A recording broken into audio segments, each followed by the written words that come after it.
This is Evie. Let's talk about ethics with Evie, and we are back with Rod. So, welcome back, Rod. I'm so excited to have you. For having me. I'm excited to be here. Thank you. Thank you so much. So, we will dive right into it. And the question that we have today is about the way you conduct yourself on a personal level. Should that affect your work? And I will give a little premise about how we got to this conversation. So, recently, I had made a post about a CEO who fired two employees who were working for her at her company because they both had an affair with each other, cheating on their spouses. With that, a lot of, I don't want to say backlash, but people were very emotionally charged one way or another about this topic. And I thought it was a great topic to discuss with you. So, what will you say?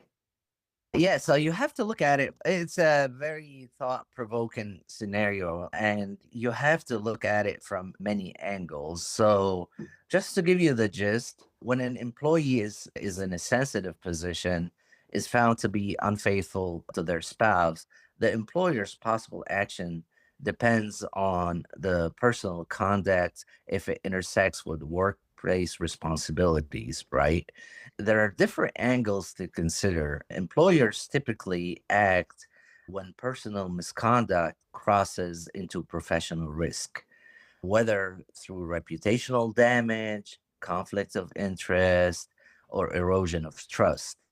In high visibility roles, the line between personal and professional conduct is very thin, and companies often choose decisive action to safeguard their credibility and their reputations.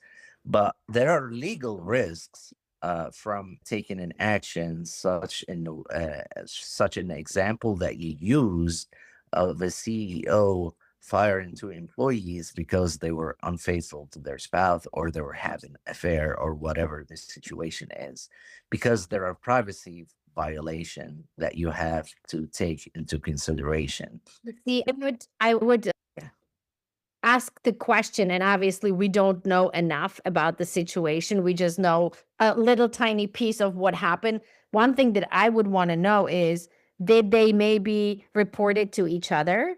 Did they report it on their conflict of interest disclosures? Or was it reported through the hotline? So there's so many different levels because if it was reported through the hotline, they were hiding it. Clearly, they knew something was wrong. Also, the length of time, was it like a one time thing? And I don't know really enough about it to make a snap judgment, but Yes. certainly I agree with you in the assessment we need to know, and it privacy rules, like who found out if it was reported to the hotline and somehow they were out and about. Is there privacy? I mean, yes, that's why we don't know the details of this particular situation. We were just talking about it. And that's why we have to look at it from different angles to see where the conduct that the employer took, was it the disciplinary action, was it right or wrong in this situation? We will look at it like from different angles and see what the employer can legally do and cannot do in situations like this. You also have to take into consideration, and I'll talk a little bit more about that. You have to take into consideration whether there's a policy that prohibit employees from dating, and whether there is no policy at all. If there is if there is no policy and there are no rules that are set in place communicated with the employees, privacy violations comes into play because employees have the right to private life, right? So disciplining someone for personal conduct that doesn't affect the workplace can expose the company to lawsuits and invasion of privacy, Let me ask you this though, because I would say anyone who has commented and was in the compliance space right? felt that she did a just thing, because how can you, if you are not, and so we're talking about philosophical kind Right. of ideas, right? And I tend to go along with this. If you are not a person of ethics and integrity, on the personal level, how can you be a person of ethics and integrity on the corporate job kind of a level? So I tend to say, like my son, who has, when we had this conversation, would it matter if barista did this?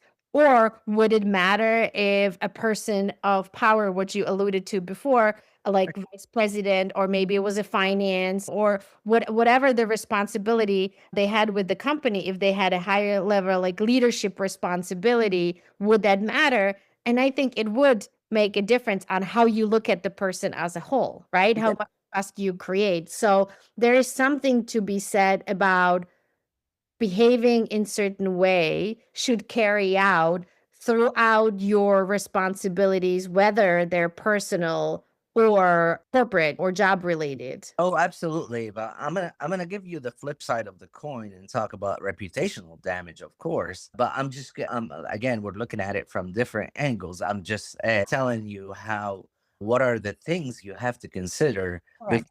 taking action against someone. Am I violating their privacy? That's one question. Another question you will have to look at is there can they raise a discrimination claim? Because if the action disproportionately affects one group, let's say women or someone who is from some other protected group, I'm being consistent with my policy, applying it to other people who are that are straight or who are men, and am I treating everybody in the same way, in the same manner?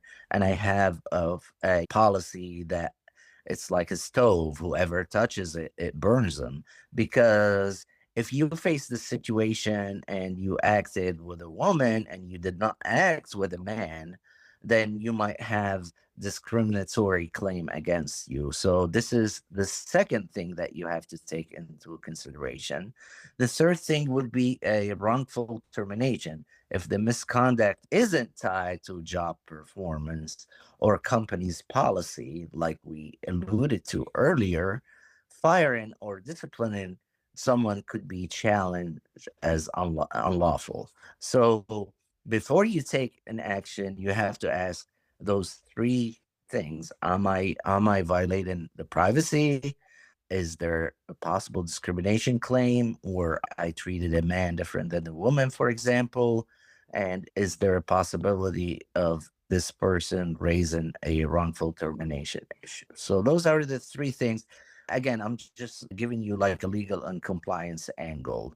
The private professional boundaries. Infidelity itself is not illegal. So unless it's directly impacting job performance, violate company policy, employers usually cannot take disciplinary action. But there are risk assessments now. If the unfaithfulness involve relationship with coworkers, subordinate, it could raise an issue of what you talked about, favoritism, harassment claim, or Conflict of interest. That's a big one to me, and especially that came out with the Coldplay concert where you had the CEO directly having a relationship with the head of HR who they reported directly to each other. When that first came out, forget the personal relationship. The thing that I had questions about is how long has it been going on? And what were all the different initiatives, promotions, demotions, firing that she wanted and he approved? Were absolutely. they done in a good faith because it was for the company's best interest, or was it what she or he just wanted to do? And those were the things that were troubling me. So certainly I've always worked for companies where and some encourage to have families, not only just relationships, but children working for the same company as the parents or aunts and uncles. There was one that I worked for that really pride on having families working. It was a family business, families working, but we had a very strict policy on not reporting to one another. So you couldn't have report. That was number one. And number two is we would on annual basis ask a disclosure forms, and we would ask, do you have anyone who you're related to or have a relationship with working for the company? Because we want to know and we want to make sure that we're not creating any conflicts of interest. Very important to us. That's the key word that you have a policy in place, and that's what's important is, do you have a policy in place that was communicated with the employees, and were the employees given training on knowing what to do and what not to do when they face situations like this? And that's very important from a compliance perspective. Now, you touched on something that's very important, and I feel like I need to discuss it. Is the other angle is the organizational reputation angle, right? Public image. In a highly visible role, such an executive or a spokesperson of the company, personal scandals can affect brand reputation. Employers might consider assignment, coaching, or even separation as a last resort if the conduct undermines the trust because of the situation. If you are a spokesperson, you are conveying the company's image. What kind of image are you given if you are not acting ethically outside work? And the other thing companies take highly into consideration is the stakeholder confidence. Sensitive positions often require integrity. Even if the issue is personal, stakeholders may question you, question the company, and question the judgment, which can prompt employers to act to try to preserve the credibility in front of stakeholders. Have the public opinion, the people, the consumers who are purchasing your Important. goods, services. You also have your board of directors. You also have the investors. You have a lot of angles. So stakeholders come from every place around you in the society, and how they see you can affect the way you're behaving and the way that people represent you behave. I don't know if you heard about the Sherm 11.5 million lawsuit that was in the news. There was something recently that I came across the news. What I just wanted to say, it's you also have to worry about your brand and how your brand is viewed. And let's say, for example, that you are viewed as a Christian brand, right? And then you now have people in the leadership positions that aren't faithful. So that Right. certainly create even bigger backlash and outrage than maybe it would have in a different kind of organization. I think companies really need to speak the values and mission and the code to their employees at all levels often so that it is really the forefront of what they understand. And if you take risk, everyone at some point takes one risk or another, and but risks come with consequences. And even if you think it's personal, sometimes it will come to your workplace. There's always that possibility, right? Absolutely. And the brand that you spoke of, if you are an employer who belongs like to a religious organization, for example, let's say diocese or something like that, the case that I previously mentioned to you, the Sherm case, is that because they are an HR organization and they govern policies and You should know better. you should know better. When you get sued and the judge finds you guilty and you have to pay $12 million for the victim, it has immense effects on your brand and your public image and how HR practitioner and the public perceive you as an organization. So When this happens, you're going to have to scratch and say, okay, what has led us to here? And I will tell you, and this is something that I talk a lot about with my clients, and that's why I have clients, is it's the tone in the middle. And it's not only the middle, it's the tone across the entire organization. You need to let your managers know your policies, your values, your compliance program. And not only managers or not only one layer, but it's every single layer so that everyone, without a doubt, in the company understands what is the main goal? What is it at the end of the road? What is the result you want to see? Everybody should be on the same page. Oh, absolutely. And that's why policy, communicating policies and give training and show examples is very important. So there will be no doubt if I face this situation, here's what I need to do. Otherwise, I would be in violation of the company's rules and regulations.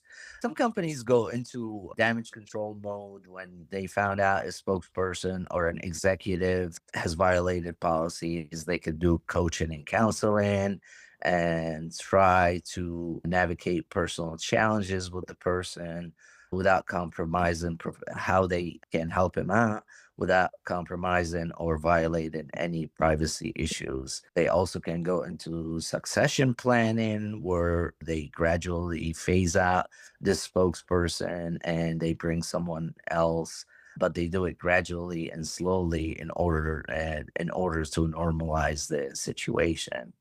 And finally, they look at performance focus. The employer can direct attention to measurable outcomes, holding the employee accountable for work deliverables rather than personal life. And let's be honest, Jack Walsh, for example, the GE CEO, he had in his divorce case, they found some misconduct violations of company's rule of GE and all of that. But he's Jack Walsh and personal life.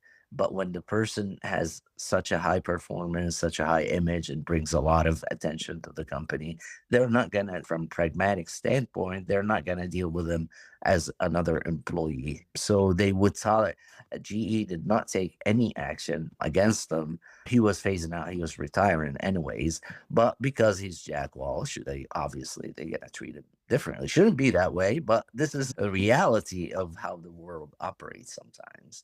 But from ethical leadership angle, integrity standards, employers may decide that leader is in a sensitive role has to embody both professional and personal integrity, setting a high bar, like what you were talking about earlier. And sometimes they deal with it in case by case scenarios. Some organization take a pragmatic view if the personal issue does not spill into the workplace and they leave it alone. Others they see incompatible with the leadership credibility and they feel like they need to take disciplinary action. So really it's how you look at it, what kind of violation you're dealing with and who are you are dealing with when it comes to these issues. Well, we'll talk about some personal, real world examples of what happened when people found to be unfaithful to their spouses. But I wanted to take your feedback on what we are talking about. Yeah, no, it's certainly one thing that came to my mind is as you were speaking is a lot of times what happens, companies aren't ready for the viral thing. They like what happens is yes, they have some policies, but there's no follow-up plan. The people who may be understanding what needs to get done are maybe not at work because business life is you're going to meetings, you're traveling. So when something actually happens, most companies are sitting and scratching their heads and almost like running like chickens without their heads to try to figure it out what is the next step to It's not the position to be in, that's for sure. and I will tell you, so in one of the companies, we had a crisis management team, right? And at some point I got the opportunity to join and take notes and do participate in that. And I found out not everybody always joined from the specific groups. People didn't really care to join. They didn't think it was necessary. So they weren't really emotionally invested because I guess there for them at that time there was no good reason why. Like why to be ready, right? Yeah. So at some point we decided, you know what? Let's do a tabletop exercise. And it came at interesting points because at first two events already happened that could be considered as a part of this tabletop exercise. So they almost had a head start for this tabletop exercise, right? One was very unfortunate where a personal relationship, but a vendor personal relationship spilled into a workplace. And this vendor was one of the cafeteria workers who was employed by the vendor, came on our location, brought his significant other to that location and then ended up shooting her on that location. And Wow. this happened New Year's Eve, couple years ago. Okay. Yeah. So that was the first kind of a major event that had happened in this organization. And soon as I saw a report on it on social media, I immediately texted my boss. And when he replied back, he's, yeah, we're looking into it. So there was no plan, right? Yeah. But it was already being leaked on the media. And yes, they worked with the police and ended up eventually having a town hall where they were talking about it and invited the police. So some of the things they did in the back was good, but they weren't really ready for something big happening and knowing how to address it. It was during Christmas week. There was almost like it was a skeleton crew, right? Then another event, what had happened, very unfortunate, someone passed away in the location. And Yeah. didn't understand how to handle that situation completely with communication internal, maybe was it external necessary, not necessarily, but somehow it made it into the papers anyway because people talk, what was the policy, what did you communicate. After those two events, we ended up having a tabletop exercise, and we had a whole bunch of high senior level employees joining. I wrote up this plan. I worked with a third party provider to help us actually orchestrate it because they were experienced in the different modalities of the events, which was, it turned out really good. The thing that I walked away from that particular event was each senior leader had some kind of a responsibility, and they were asked to contribute in their capacities. And a lot of them would say, so and so would handle this. Yeah. So and so would handle this. And the so and same person was mentioned by whole bunch of people. She wasn't even a high level executive. She was a marketing manager, right? And they expect her to handle all of this. Guess what? If she's that important, she's probably not a manager role, and she should probably be at this crisis tabletop exercise and be part of the crisis management team. That's what I Yeah. want. And the other thing is you're asking a marketing person or marketing manager to handle a legal issue. It's you want to talk about taking someone out of their element and that's trying to give them something that they're not qualified for. This is just She every should day. have been working with legal, but being part of that conversation because we were talking about internal and external communication, maybe setting up a website and doing all these kinds of things in the realm of the tabletop exercise. But if you have to call on someone to do something for you, they should be in the loop, right? And that's another thing that might be their shortfall is that is this person know the situation is or they know what's going on so they can take the correct action, but yeah, definitely they need to be in the loop like you said. And that's about being ready for these viral moments. And they are here. We see every day, if you go on social media, certain things get a lot of attention. And, Yeah. and like, actually, there was something I just saw yesterday that had an employee who was fired for how she handled customers in the way. And I don't know enough about the story to say that, but in that moment went viral, right? Yeah.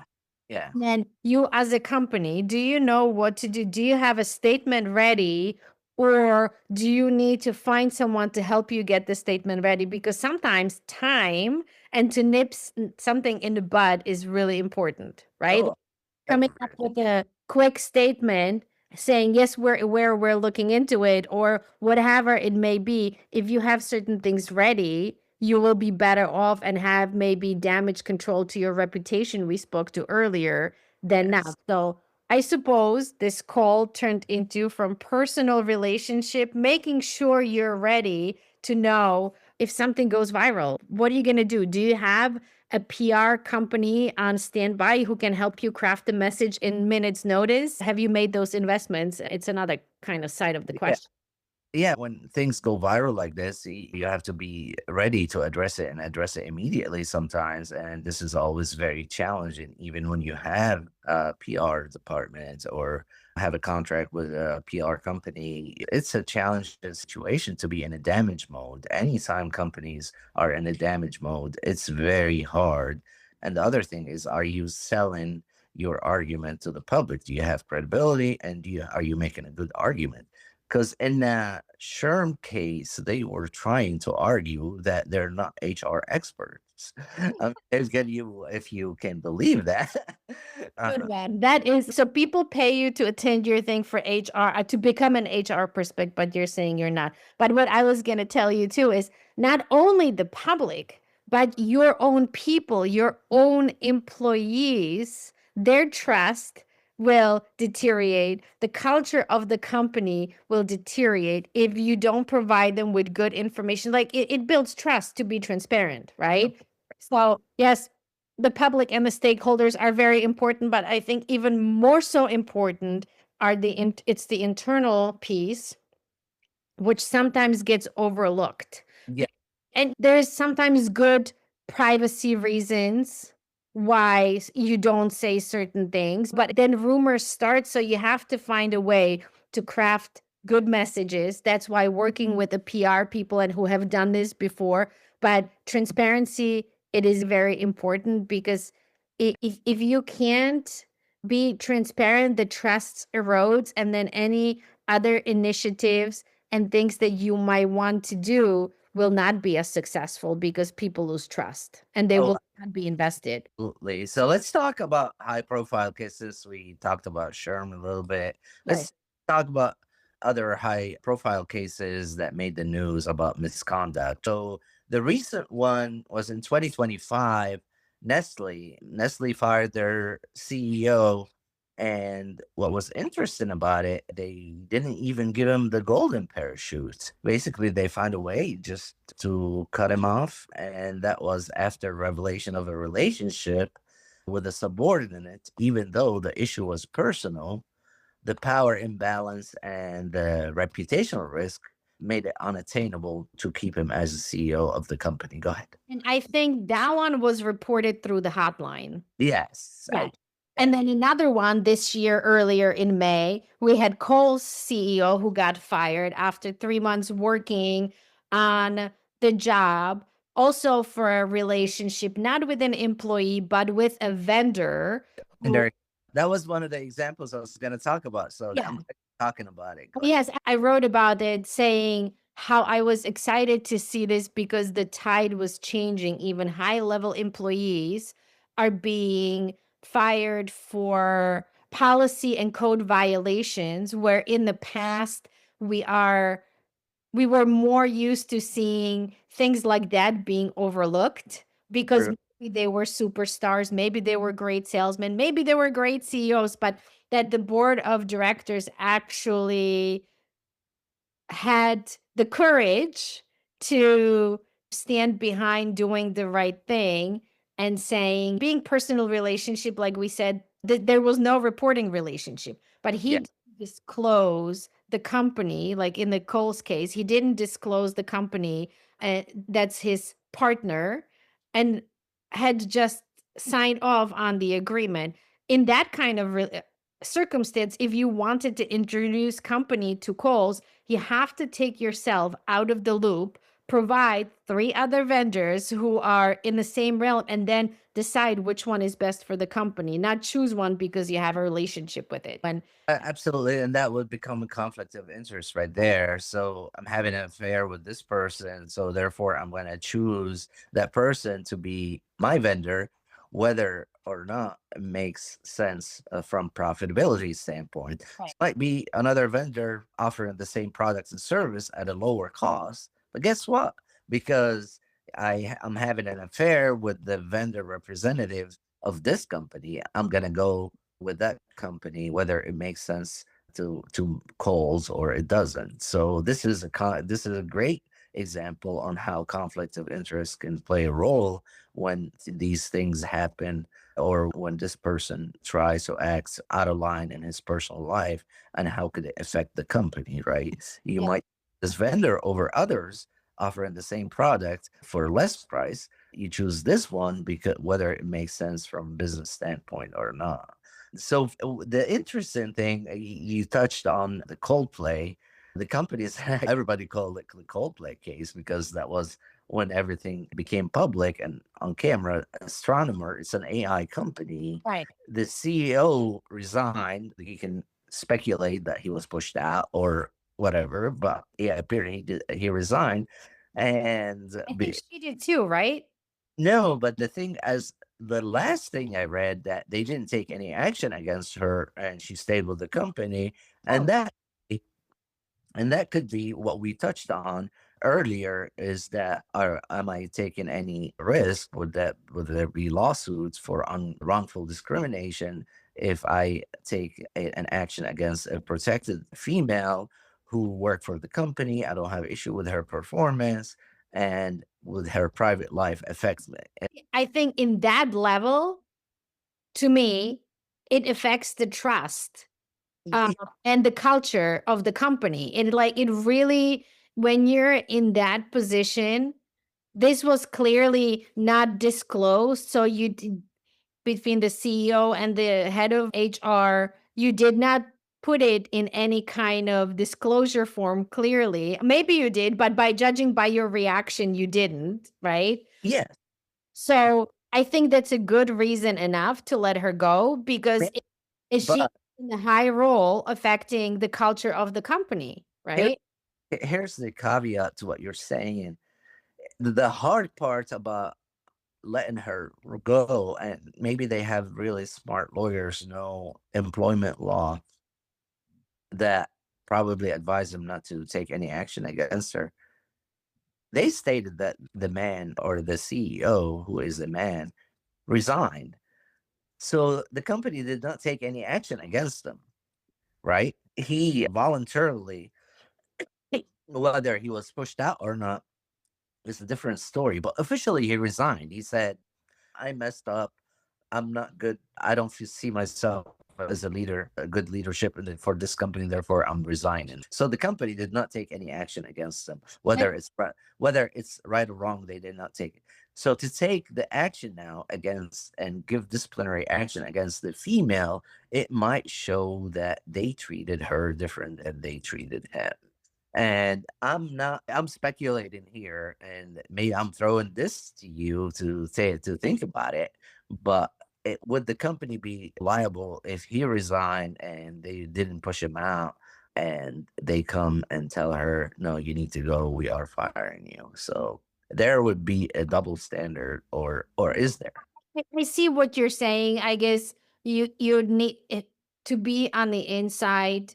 You Yes. you would need to understand what were the circumstances of his departure. Yes. And maybe there was like, here is your resignation letter, here's your package versus here's my resignation letter because one looks better than the other.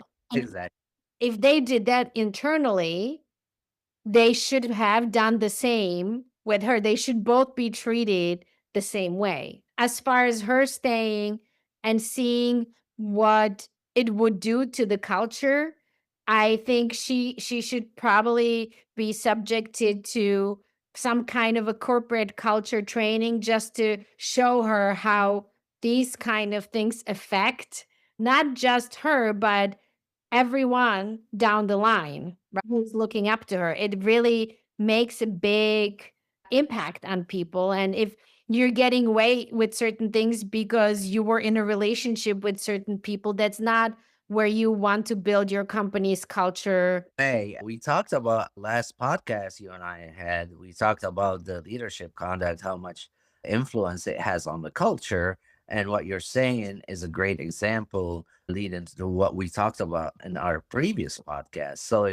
wholeheartedly, leadership conduct, whether legal, unethical, just negative, whatever you do, has a great effect on the entire company, the morale, the way they see things, how credible you are, all of that. You said this, I just reminded myself of this at the last podcast too. Is it matters who you promote. It matters who you give bonuses to. It matters how you move. It's so it would be interesting to watch what the company does next. In Yes. this specific case, with her specific role, if Yes. we had a crystal ball, is she going to move up somewhere to a different positions or is she going to stay? Clearly, we will not know about their bonuses, but it would be interesting. How are you treating her now that this happened? Now, Yes. Because for legal reasons you get to stay, but how are you being what are the next step that they're taking and who's making those decisions because technically she's at the top, right?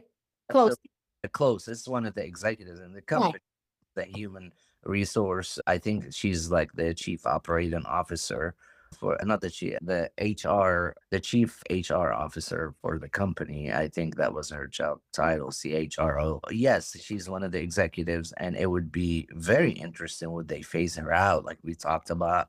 They have a succession plan where they bring someone in slowly, they train him, they give him the position, and they end up phasing her out. Would they keep her and no harm done? That's your private life and doesn't affect your performance. Therefore, no action taken. So yes, it would be very interesting.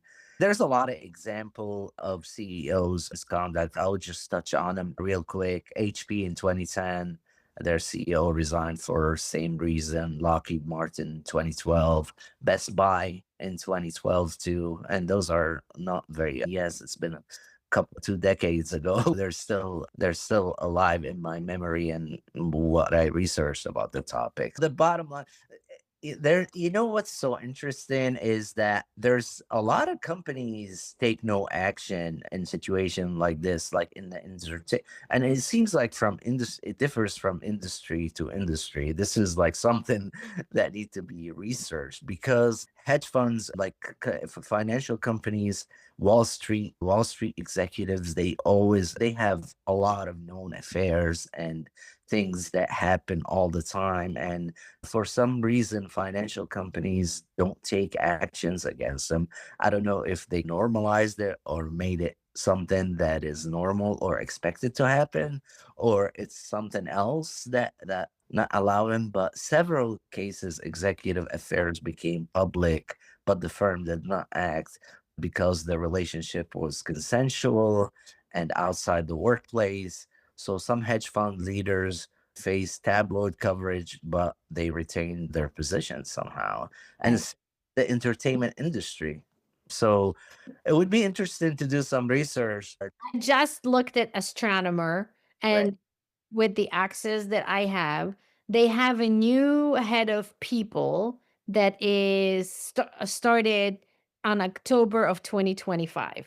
Oh, really? But is she still in the company I'm or trying I don't because if she's not or if she's still in the company, then maybe they're trying to phase her out eventually and bring this person, like I said, it will be a succession plan. yeah, I'm not sure if I'm able to see that, but I think it's interesting that at least they're looking like the employees need some TLC. I want to say that they have a new person coming into the position of head of people to maybe address some of these questions that they may have. Thank you so much today for joining. I can't wait to come up with another great topic that you and I can share our information and background. And I like your perspective coming with it from a different area, and especially on the topic we talked about personal relationships and would it, should it, could it affect your job in your workplace. So definitely you brought up some great points. Yeah, so we tried to look at it from different angles because that's how it should be looked at, really. Am I doing the right thing or not from every angle? I enjoyed the conversation. It was a pleasure and really made me think and come up with real world examples. And that was really great. And your perspective on what I said was awesome. And as always, it's my pleasure. I'm looking forward to the next one. Thank you so much. Have a great day.